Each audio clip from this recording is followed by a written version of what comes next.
Andhra Pradesh TET ఎగ్జామ్స్‌కు సంబంధించి మన విత్‌చారి.inలో previous year papers, model practice టెస్ట్‌లు మరియు గ్రాండ్ టెస్ట్‌లు పూర్తి ఉచితంగా అందుబాటులో ఉన్నాయి. మీరు మీ స్మార్ట్ ఫోన్‌లోనే చాలా సులభంగా వీటన్నింటిని ప్రాక్టీస్ చేసుకోవచ్చు. వెబ్‌సైట్ లింక్‌తో పాటు మన ఫేస్‌బుక్ పేజ్ లింక్‌ను కూడా క్రింద డిస్క్రిప్షన్‌లో ప్రొవైడ్ చేశాము. తప్పకుండా విజిట్ చేసి ఫాలో అవ్వండి. ఈ వీడియో మీకు నచ్చితే లైక్ చేయండి.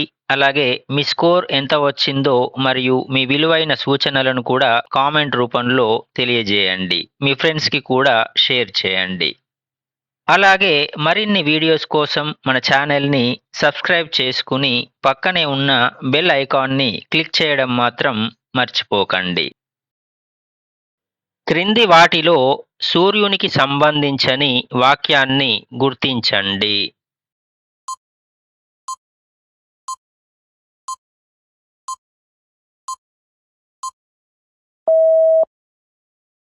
సూర్యుని ఉపరితలంపై దాదాపు 1,00,000 డిగ్రీల సెల్సియస్ ఉష్ణోగ్రత ఉంటుంది. సూర్యుడు సౌర కుటుంబం మధ్యలో ఉంటూ భూమికి సుమారు 150 మిలియన్ కిలోమీటర్ల దూరంలో ఉండి వేడి, కాంతిని అందిస్తాడు. అయితే సూర్యుని ఉపరితల ఉష్ణోగ్రత దాదాపు 6,000 డిగ్రీల సెల్సియస్ మాత్రమే ఉంటుంది. శీతాకాల అయనాంతం సంభవించే రోజు.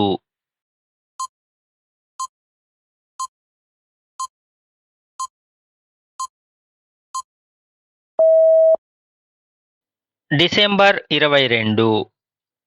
డిసెంబర్ 22న సూర్యకిరణాలు మకర రేఖపై నిట్టనిలువుగా పడడం వల్ల ఉత్తరార్ధగోళంలో పగటి కాలం తక్కువగా ఉండి శీతాకాల అయనాంతం సంభవిస్తుంది.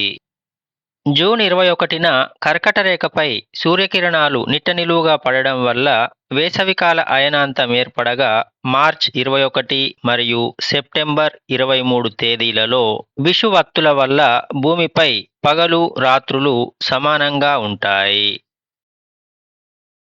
కృష్ణా జిల్లాతో సరిహద్దును పంచుకుంటున్న జిల్లాలు.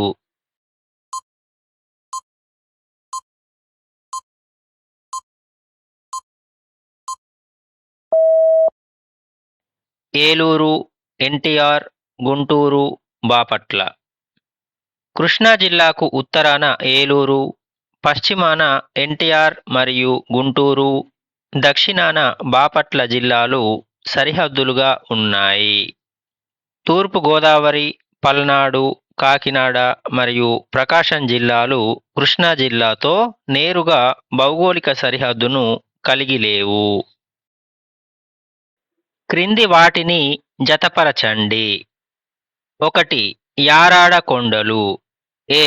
కర్నూలు. 2. నల్లమల కొండలు. బి. తిరుపతి. 3. శేషాచలం కొండలు. సి.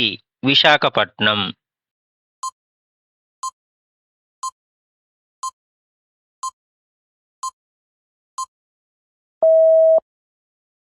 ఒకటి సి, 2 ఏ, 3 బి.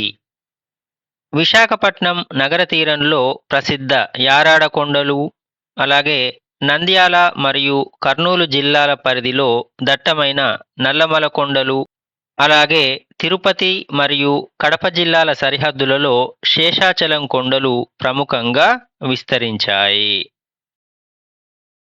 క్రింది వాటిలో సరైన వాక్యాన్ని గుర్తించండి. ఏ. బౌద్ధ వాంగ్మయంలోని సుత్తపీఠికలో గల 5 నికాయలలో మూడవది మధ్యమ నికాయ. బి.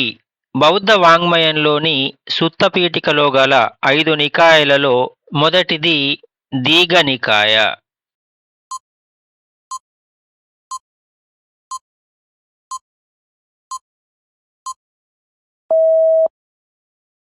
బి మాత్రమే సరైనది.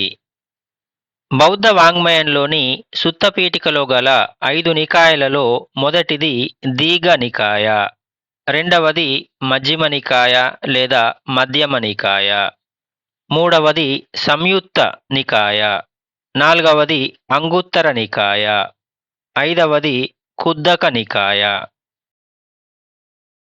క్రింది వాటిలో సరైన కాలక్రమ వరుసతో అమర్చిన రాజుల వరుసను గుర్తించండి.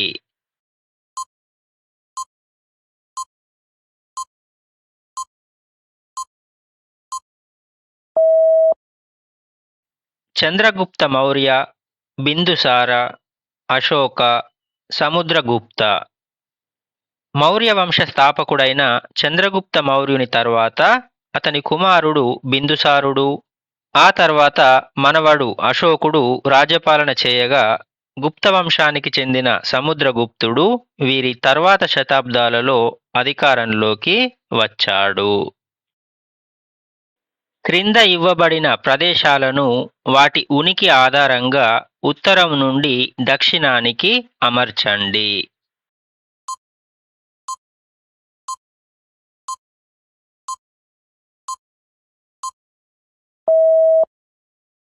సాంచి, అజంతా, బాదామి. భారతదేశంలో అన్నింటికంటే ఉత్తరాన మధ్యప్రదేశ్లోని సాంచి ఉంది. దానికంటే దక్షిణంగా మహారాష్ట్రలోని అజంతా మరియు అత్యంత దక్షిణ భాగంలో కర్ణాటకలోని బాదామి చారిత్రక ప్రదేశాలు ఉన్నాయి. తైమూర్ దండయాత్ర కాలం నాటికి భారతదేశంలో ఢిల్లీ కేంద్రంగా పరిపాలించబడుతున్న సుల్తానుల వంశం.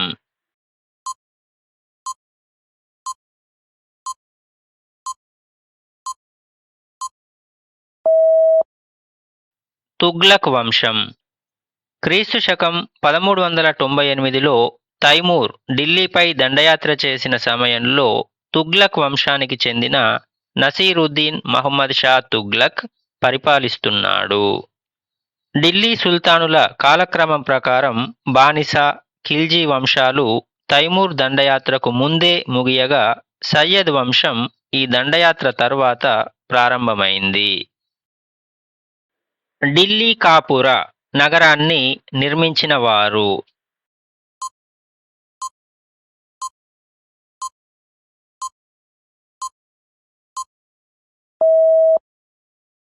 తోమర వంశం. ప్రస్తుత ఢిల్లీ నగరానికి పునాదిగా భావించే ఢిల్లీ కాపురా నగరాన్ని తోమర రాజవంశానికి చెందిన రాజులు క్రీస్తు శకం 8వ శతాబ్దం నుండి 12వ శతాబ్దం మధ్యకాలంలో నిర్మించి పాలించారు. బానిస, ఖిల్జీ, తుగ్లక్ వంశాల సుల్తానులు ఈ నగరాన్ని ఆ తర్వాతి శతాబ్దాలలో రాజధానిగా చేసుకొని మరికొన్ని కొత్త నగర భాగాలను అభివృద్ధి చేశారు. క్రింది వాటిని జతపరచండి. 1. భూమధ్యరేఖా ప్రాంతము. ఏ 5 డిగ్రీల నుండి 10 డిగ్రీల ఉత్తర దక్షిణ అక్షాంశాలు. 2. సవన్నా. బి 15 డిగ్రీల నుండి 30 డిగ్రీల ఉత్తర దక్షిణ అక్షాంశాలు. 3. ఎడారి ప్రాంతము. సి 10 డిగ్రీల నుండి 20 డిగ్రీల ఉత్తర దక్షిణ అక్షాంశాలు. 4. టైగా ప్రాంతము. డి 55 డిగ్రీల నుండి 70 డిగ్రీల ఉత్తర దక్షిణ అక్షాంశాలు.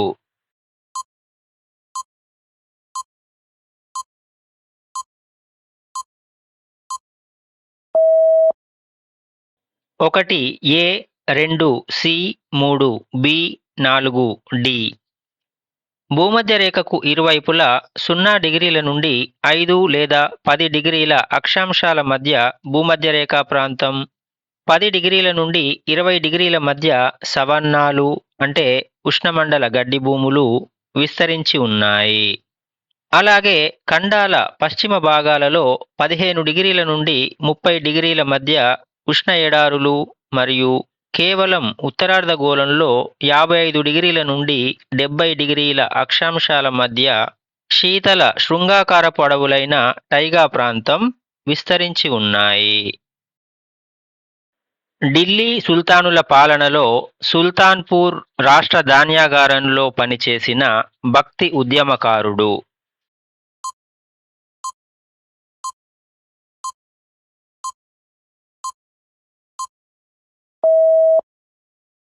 గురునానక్. సిక్కు మత స్థాపకుడైన గురునానక్ తన జీవిత ప్రారంభ దశలో సుల్తాన్పూర్లోని ఢిల్లీ సుల్తానుల కాలానికి చెందిన స్థానిక నవాబు దౌలత్ ఖాన్ లోడి వద్ద ఉన్నటువంటి రాష్ట్ర ధాన్యాగారంలో స్టోర్ కీపర్గా పనిచేశారు. కబీర్ వారణాసికి చెందిన చేనేతకారుడిగా, అలాగే రవిదాస్ చర్మకారుడిగా మరియు శంకరదేవ అసోం ప్రాంతంలో ఏకశరణ నామధర్మాన్ని ప్రచారం చేసినటువంటి భక్తి ఉద్యమకారులుగా ప్రసిద్ధి చెందారు. క్రింది వాటిలో మార్కెట్ల రకాలకు చెందిన వాటిలో భిన్నమైనది కనుక్కోండి.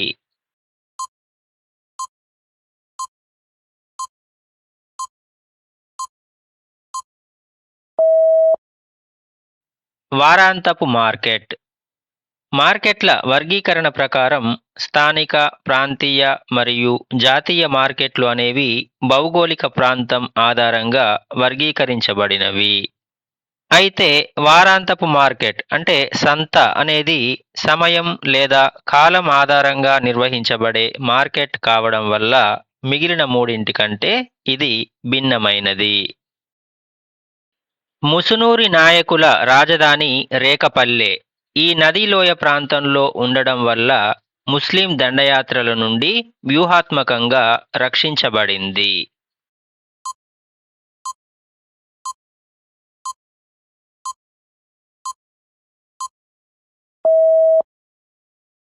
శబరి. ముసునూరి ప్రోలయ నాయకుడు పాపికొండల అంచున ఉన్న శబరి నది లోయ ప్రాంతంలోని రేకపల్లెను తన రాజధానిగా చేసుకున్నాడు. చుట్టూ దట్టమైన అడవులు, కొండల గుండా ప్రవహించే ఇరుకైన ఈ నదీ లోయ భౌగోళిక స్థానం వల్ల ఢిల్లీ సుల్తానుల దండయాత్రల నుండి రేకపల్లె వ్యూహాత్మకంగా రక్షించబడింది. నిజాముద్దీన్ ఔలియా వీరి శిష్యుడు.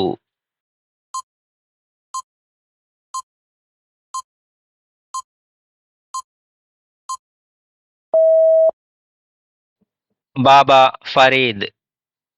చిస్తీ తత్వానికి చెందిన ప్రముఖ సూఫీ సంత్ హజ్రత్ నిజాముద్దీన్ ఔలియా పంజాబ్ ప్రాంతానికి చెందిన ప్రసిద్ధ సూఫీ సంత్ బాబా ఫరీద్ యొక్క ప్రధాన శిష్యుడు. బాబా ఫరీద్ చూపిన ఆధ్యాత్మిక మార్గంలోనే నిజాముద్దీన్ ఔలియా ఢిల్లీ కేంద్రంగా సూఫీ తత్వాన్ని మరియు సమానత్వాన్ని విస్తృతంగా ప్రచారం చేశారు. మొదటిసారిగా విపత్తు నిర్వహణ ఒక అభివృద్ధి అంశంగా ఈ పంచవర్ష ప్రణాళికలో నిర్ణయించబడింది.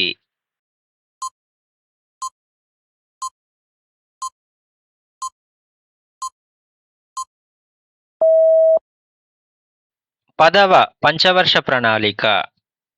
భారతదేశంలో మొదటిసారిగా 10వ పంచవర్ష ప్రణాళికలో విపత్తు నిర్వహణను ఒక ప్రత్యేక అభివృద్ధి అంశంగా చేర్చారు.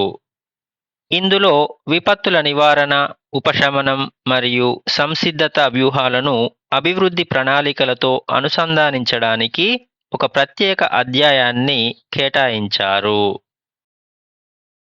క్రింది వాటిని జతపరచండి. 1. మత స్వాతంత్ర్యపు హక్కు. ఏ. ఆర్టికల్స్ 23 నుండి 24. 2. పీడనాన్ని నిరోధించే హక్కు. బి. ఆర్టికల్ 32. 3. రాజ్యాంగ పరిహారపు హక్కు. సి. ఆర్టికల్స్ 25 నుండి 28.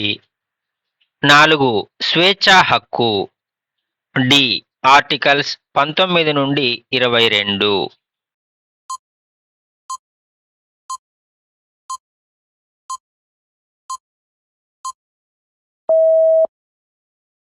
ఒకటి సి, 2 ఏ, 3 బి, 4 డి.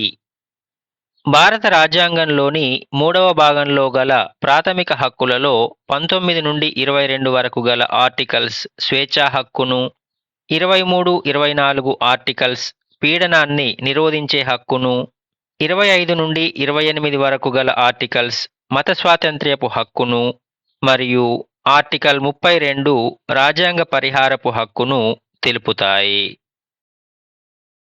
ఈ క్రింది సన్నివేశం ఏ ప్రాథమిక హక్కును ఉల్లంఘిస్తోంది? ఒక మహిళ అయిన కారణంగా రక్షణ బలగాలలో ఒక అధికారికి ప్రభుత్వం పదోన్నతి కల్పించకపోయినట్లయితే.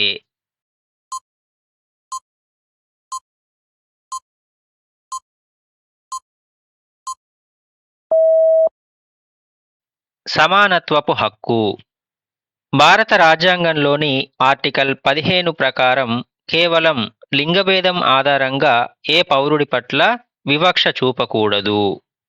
అలాగే ఆర్టికల్ 16 ప్రకారం ప్రభుత్వ ఉద్యోగాలలో మరియు పదోన్నతులలో అందరికీ సమాన అవకాశాలు కల్పించాలి. కాబట్టి మహిళ అనే ఒకే ఒక్క కారణంతో పదోన్నతి నిరాకరించడం సమానత్వపు హక్కును తీవ్రంగా ఉల్లంఘించడమే అవుతుంది. ఈ తేదీన ఆంధ్రప్రదేశ్లో ఉచిత నిర్బంధ ప్రాథమిక విద్యా హక్కు చట్టం 2009 అమలులోకి వచ్చింది.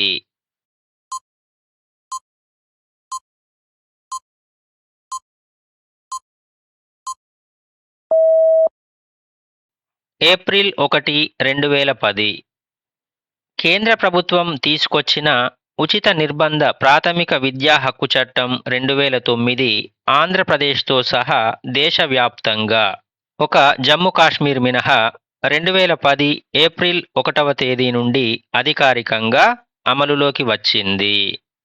అయితే జమ్మూ కాశ్మీర్లో మాత్రం 2019 అక్టోబర్ 31న అమలులోకి వచ్చింది.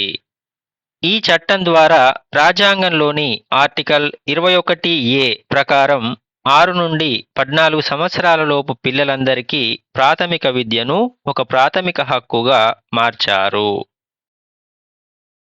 ఈ కేసులో సుప్రీంకోర్టు రాజ్యాంగంలోని ఆర్టికల్ 21 ప్రకారం జీవించే హక్కు ప్రాథమిక హక్కు అని పేర్కొంది. కాలుష్యరహిత నీరు, గాలిని పొందే హక్కు జీవించే హక్కులో అంతర్భాగమని సుప్రీంకోర్టు పేర్కొంది.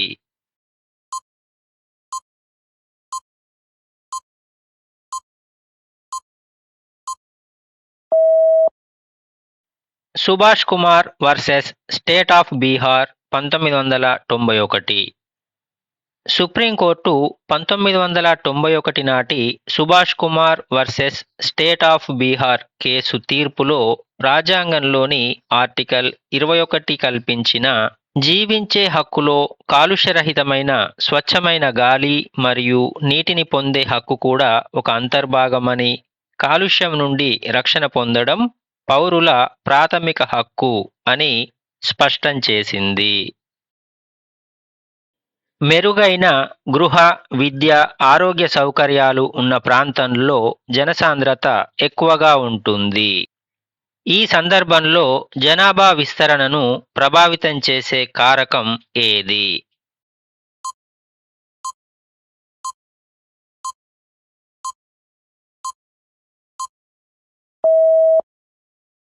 సామాజిక కారకాలు. మెరుగైన విద్యా సంస్థలు, ఆధునిక ఆరోగ్య సేవలు మరియు మంచి గృహ సౌకర్యాలు వంటివి సామాజిక కారకాల పరిధిలోకి వస్తాయి. ఈ సామాజిక వసతులు పుష్కలంగా ఉన్నటువంటి నగరాలు లేదా ప్రాంతాలు ప్రజలను ఎక్కువగా ఆకర్షించడం వల్ల అక్కడ జనసాంద్రత ఎక్కువగా ఉంటుంది. ఈ వీడియోలో 20 క్వశ్చన్స్ మాత్రమే ఇవ్వడం జరిగింది. దానికి సంబంధించిన రిమైనింగ్ క్వశ్చన్స్తో సహా ఓవరాల్ టెస్టును మన వెబ్సైట్ విత్చారి.inలో అప్లోడ్ చేశాము. అక్కడ చూడండి. వెబ్సైట్ లింకును క్రింద డిస్క్రిప్షన్లో ప్రొవైడ్ చేసినాము. ఆ లింక్పై క్లిక్ చేసి మన వెబ్సైట్లో పూర్తి ఉచితంగా మీరు ఈ టెస్టును ప్రాక్టీస్ చేసుకోవచ్చు.